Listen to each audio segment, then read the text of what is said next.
What's wrong with him? Nothing. Just gave him something to calm him down. Well, when it wears off, he's not dangerous, is he? Well, that's your problem now. Fuck. The whole thing begins with uncertainty, fear, confusion, and also, from Agnes's point of view, oh, for fuck's sake, this is just another ridiculous day at the palace. Pardon the mess. Fucking builders. Suppose I could just shoot them all, if you have any tips.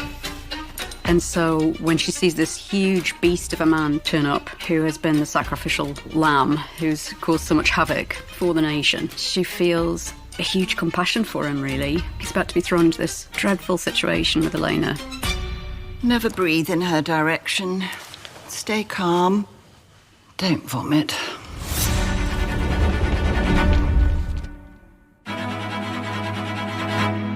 Enter.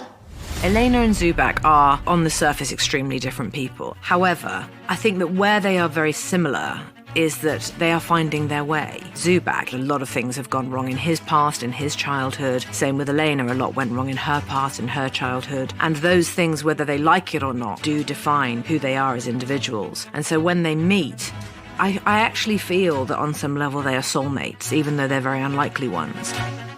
There's something about him. There is a way in which they connect that is quite unique, almost in spite of themselves. And I think it takes their breath away, just how much they realise and how desperately they do need one another outside of all of it. And she loves her husband very much, but there's something different. Elena and Zubak, they're kindred spirits in some way. This is a hygrometer. It measures humidity in the air. We'll need you to follow me everywhere and take measurements. Do you understand?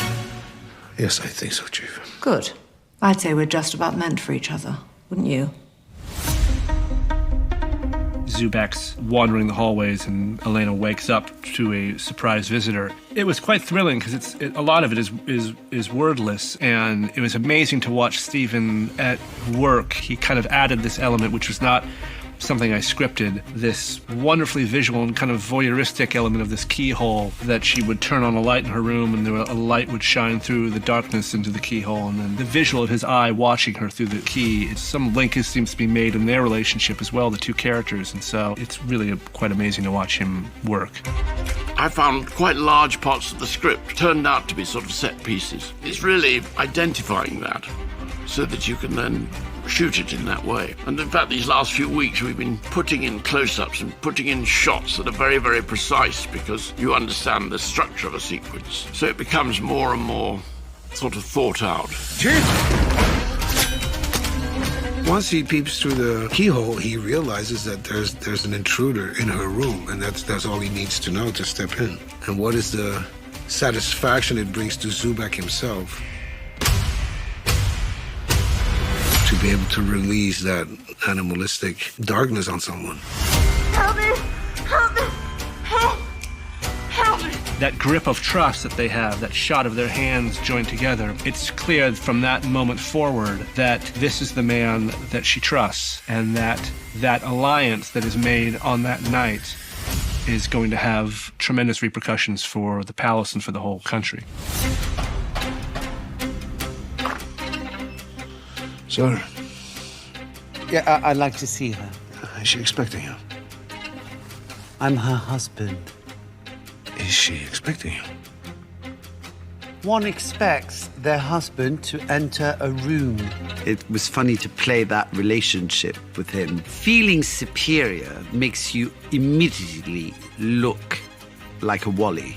It's the best way to show how weak you are, is to feel superior. So I think that was interesting for Nicholas to show that aspect of him and to show how weak he actually is.